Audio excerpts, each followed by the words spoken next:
مگه جلوی بابات سیگار میکشی؟ چرا منو دوست نداری؟ آخه کیا تو رو دوست دارن؟ آقا به خدا ما نزدیم. مثل سگ دروغ میگی؟ دخترم یه سگ داره، از تو بهتره. مامان میشه پلی استیشن بازی کنم؟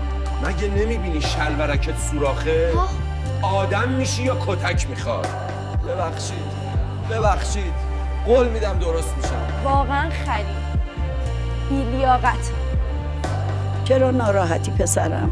هیچی، چیزی نیست. میشه زودتر شام بخوریم؟ آره عزیزم، ولی من مردم. ببخشید یادم رفته بود. اینقدر نگو ببخشید.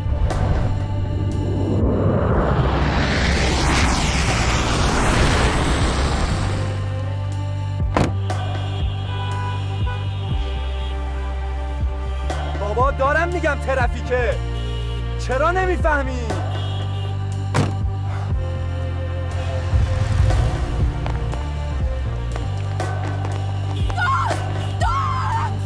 چرا مزخرف میگی ایران دزد نداره؟ خدا لعنتت کنه کثافات!